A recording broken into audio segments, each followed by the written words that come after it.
ऋचा शर्मा और आप देख रहे हैं SR न्यूज़ गुजरात। जासू भाई क्या कहेंगे, खास करके जो आज का प्रोग्राम था, मुस्लिम समाज एक हुआ था, महासम्मेलन था, क्या कहेंगे, क्या खास चर्चाएं हुई?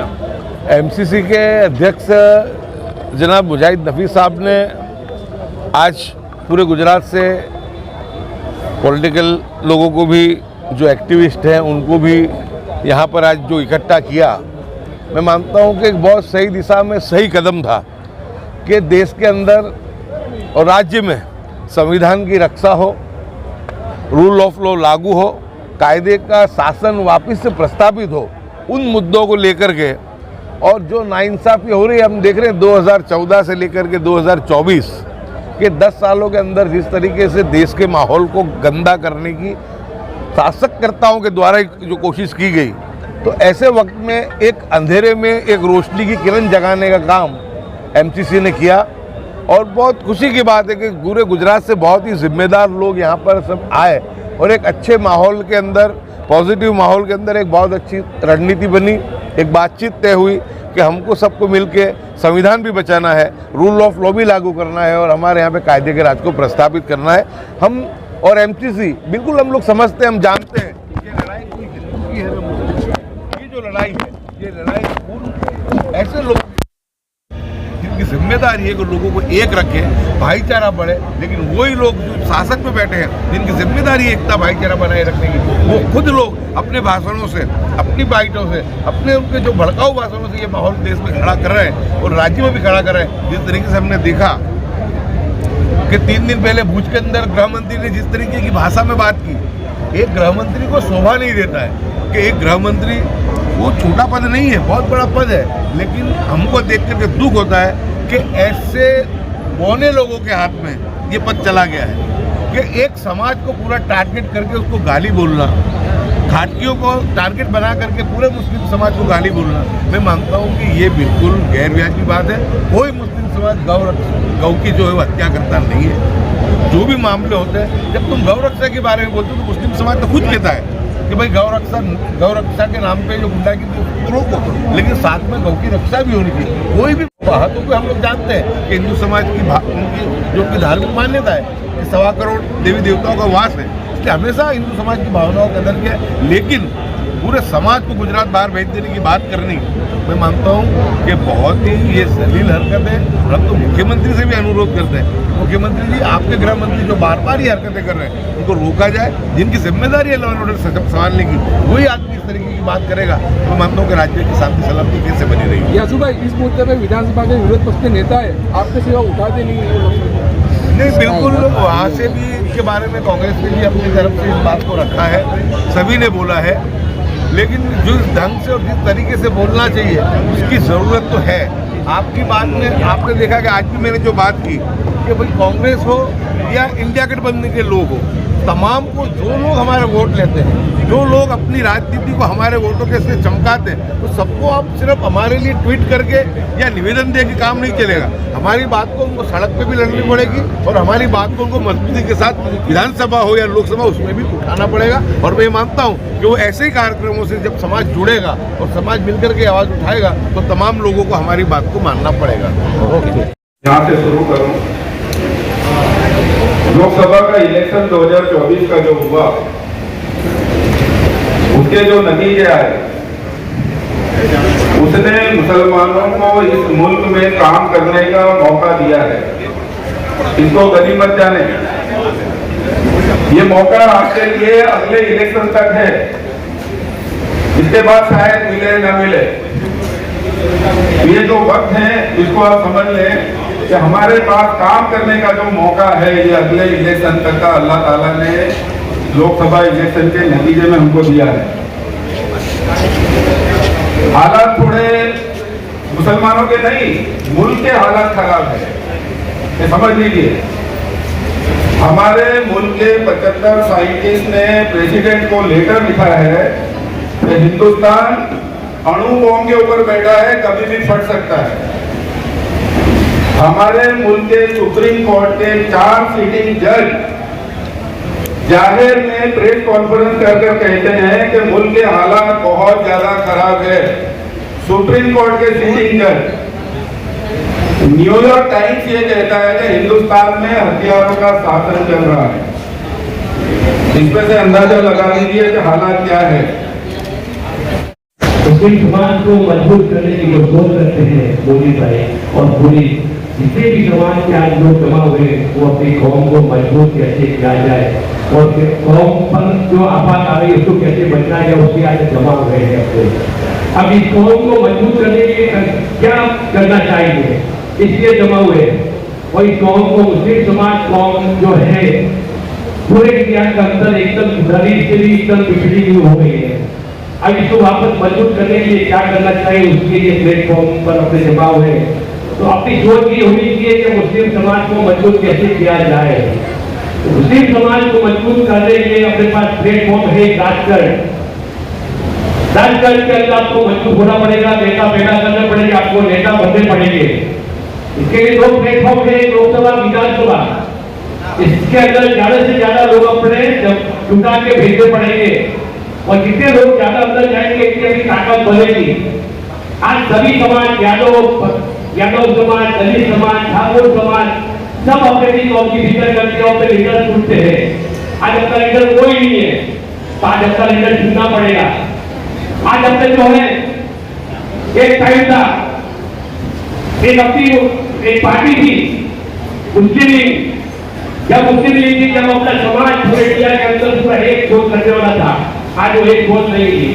आज ऐसा कोई लीडर अपने पैदा करना पड़ेगा कि एक सोच मुस्लिम समाज के लिए कोई लड़े।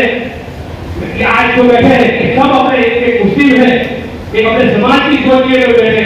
मैं कोई एक पार्टी की बात नहीं करता हूँ कि ये पार्टी के लीडर को मजबूत करो, ये पार्टी के मजबूत को ध्यान से चुनना है आपको।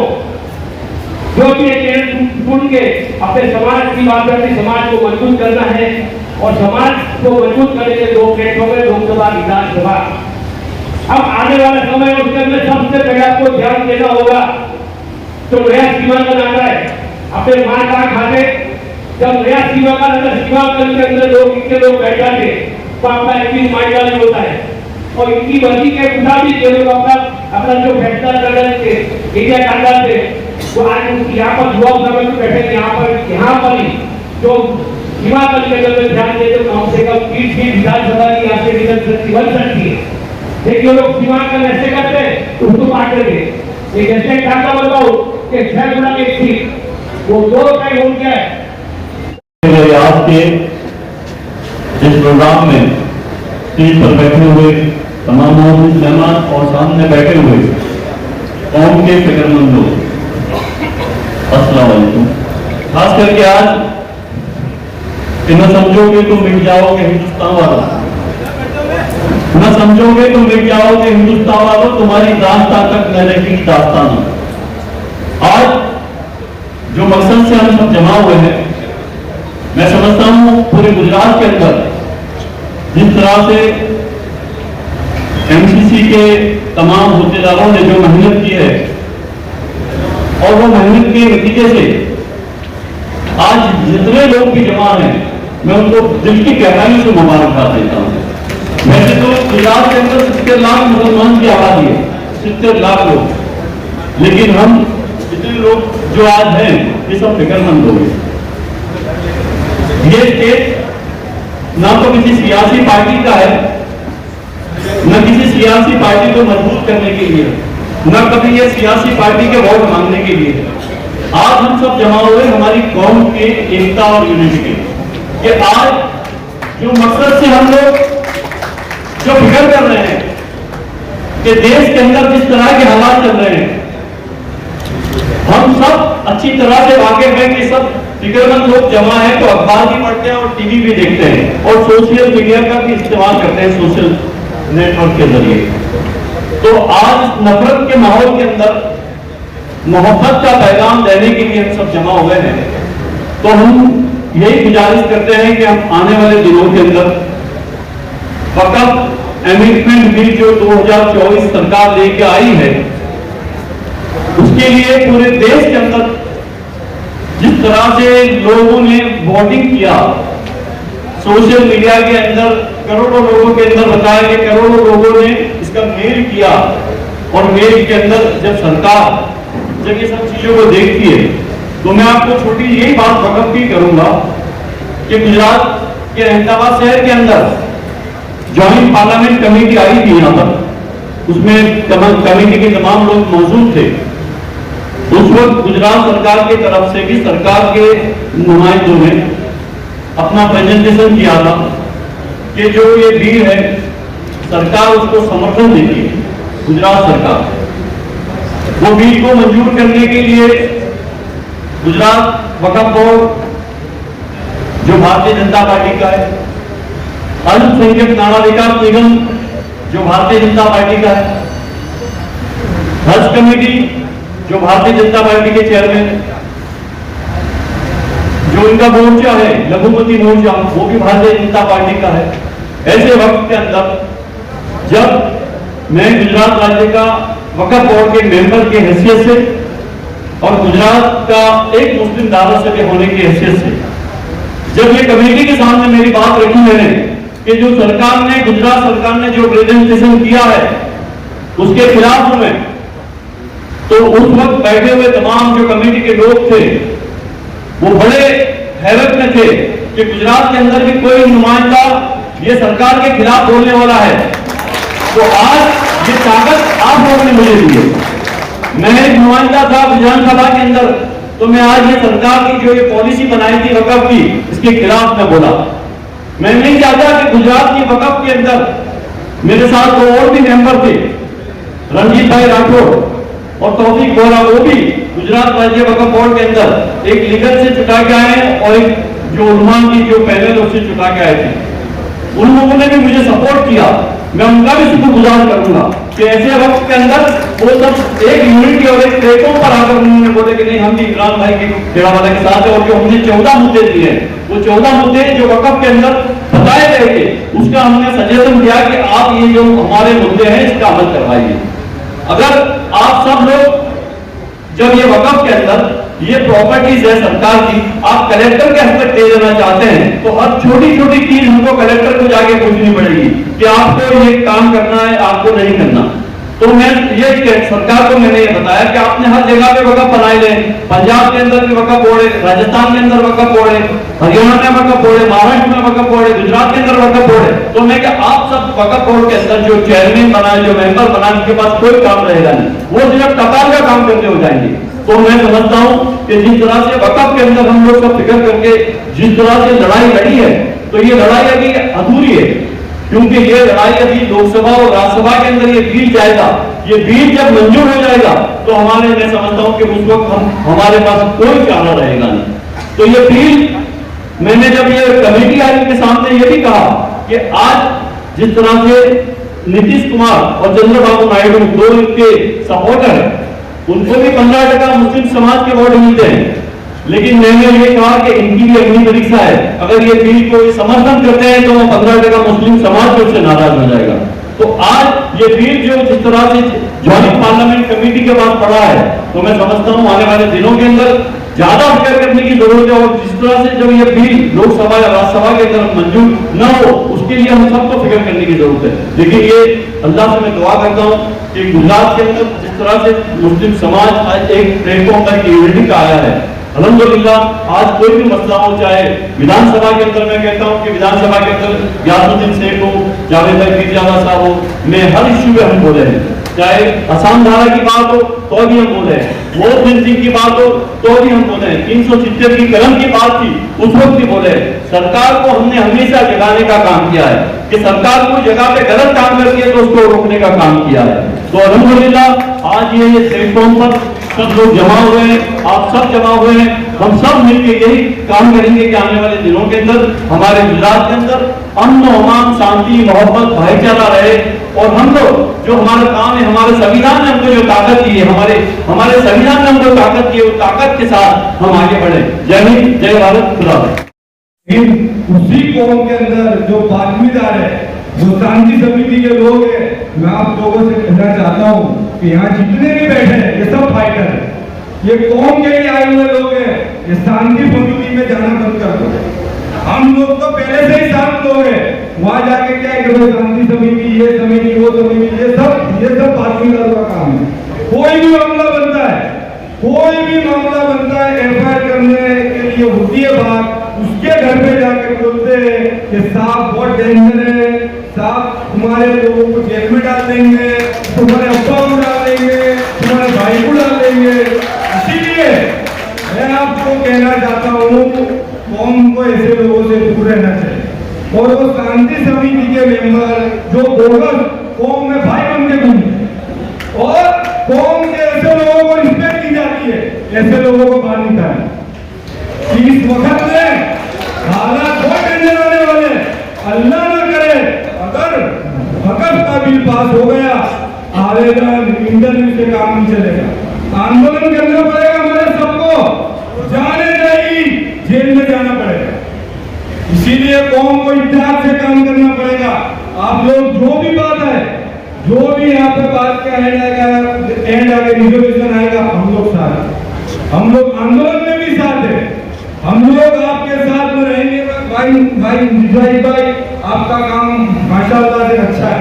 और छठी बात, आप सल्लल्लाहु अलैहि वसल्लम हमारी जान से ज्यादा, जान माल आल औलाद कुछ नहीं, मेरे नबी के सामने कुछ नहीं है।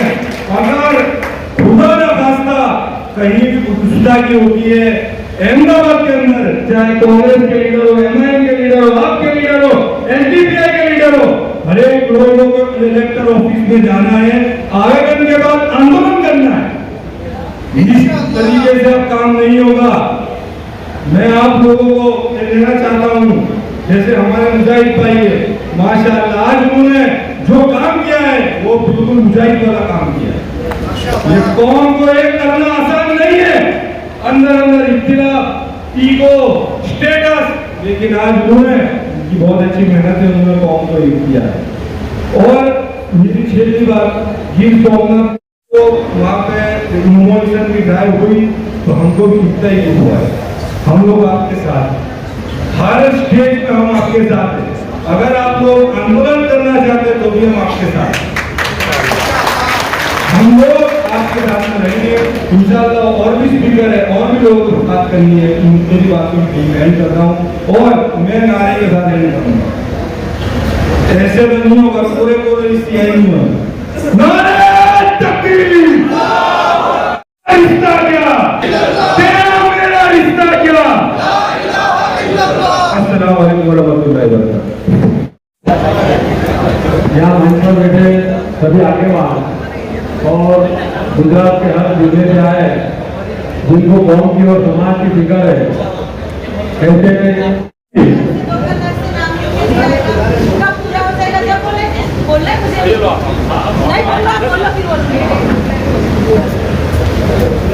जब भी गुजरात के अंदर कोई कम्युनल राइट होते हैं तो मैं मानता हूँ कि सबसे पहले उसका अपडेट किसी को देखने मिले हमको, तो वो मुजाहिद नफीस को फेसबुक पे या उनके मैसेज से पता चलता है। इससे ये पता चलता है कि उनका नेटवर्क पूरे गुजरात के अंदर कितना लाइव है। और केलम भाई जैसा जो नर्मदा जिला का छेवाड़ा का गांव महाराष्ट्र की बॉर्डर पे जब गए साल कम्युनल राइट हुआ तो वहां पर भी सबसे पहले कोई पहुंचा तो मुझे नफीस उसकी टीम पहुंची थी। कौन की फिक्र रखी टीम को है और साथ में बैठे सब साथियों को है। राजकारण की जगह होना चाहिए। पर मैं यहाँ सबको एक बात बोलता हूँ कि जब तक कौम की हिस्सेदारी हमारी सिस्टम में नहीं आएगी तो हम सिस्टम को बदलेंगे नहीं। आज भी हमारी कौम सबसे ज्यादा पीछे इसके लिए कि हमारी मदद ज्यादा सही हुई, हम उसके लिए बहुत बेफिक्र लोग हैं। हमको ये नक्की करना पड़ेगा कि हमारे समाज के आदमी ग्राम पंचायत के सदस्य बने, सरपंच भी बने, तालुका पंचायत, जिला पंचायत, नगर पालिका, महानगर पालिका में और एमएलए भी बने। वो कब सक्सेस होगा कि जब हम सिस्टम में आएंगे। हमें तो फरियाद रहती है कि सिस्टम हमारे साथ गलत 25-30 साल से समाज के लिए काम करते हैं। वो लव जिहाद का मुद्दा हो या बिल्किस बानो का मुद्दा हो या 2002 का दंगा हो या CAA हो, मुझे खुद को पता नहीं कि मैं कितनी दफा जेल में गई हूँ। वहां तक कि आतंकवादी बना दिया था। मगर यहाँ पे जो सियासी चाल चल रहे हैं, जो पॉलिटिक्स चल रही है, उससे मुझे प्रॉब्लम है। प्रॉब्लम मुझे मेरा काम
कौम के लिए इसलिए मर रहे हैं कि जहाँ जहाँ हमारी कौम पे जुल्म होता है वहाँ वहाँ हमें आवाज उठानी है, इस देश के लिए भी आवाज उठानी है। हमारे मुस्लिम धर्म में है कि तुम जिस देश में रहते हो उस देश के वफादार बन के रहो। वफादार तो है हम। इस देश को जब खून की जरूरत पड़ी थी, इस देश को आजाद कराने में सबसे पहले मुसलमानों ने अपनी सर कटाए हैं, मुसलमानों ने कुर्बानी दी है।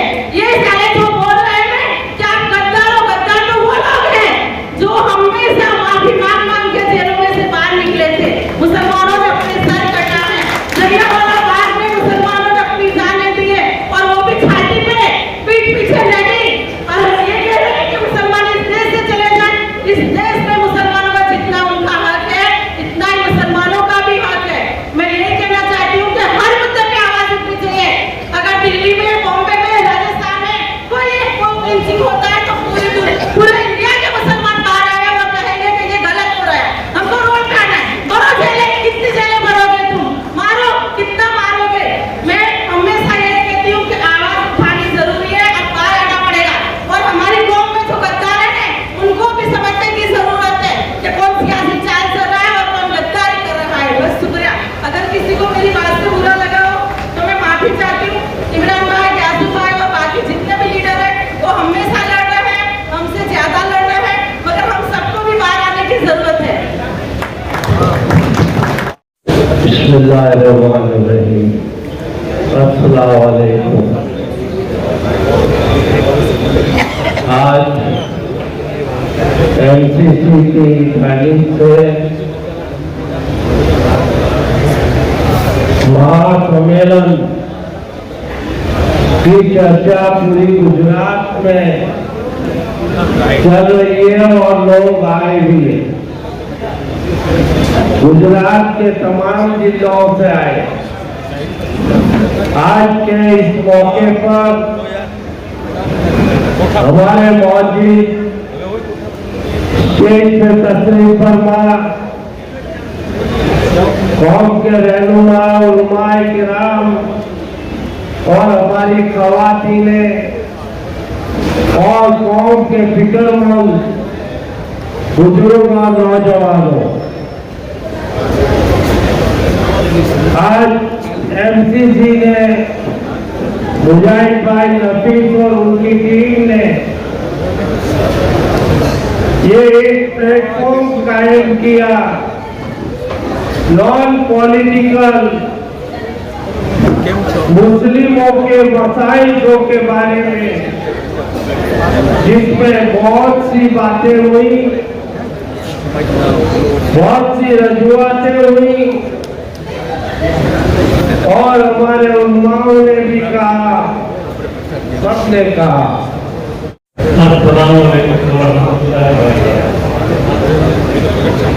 स्टेज पर उपस्थित हमारा तमाम આગેવાનો અને ગુજરાતના થોડે જે આવા કોમના બહેનો અને ભાઈઓ, તો ઘણી બધી વાત સાંભળી અમે લગભગ 3 કલાકની વાતોની એકતા કરો, એકતા કરો, એકતા કરો, એકતા કરો। તો આપણી મૂળ સમસ્યાઓમાં આપણે જતા જ નથી। हमारी बात सामने हो तो शांति से सामने मैं तो मारूफ प्रवचन नहीं कर। हाय नमस्कार, मैं हूं अली असगर और आप देख रहे हैं SR news Gujarat. Please like, subscribe and share करो।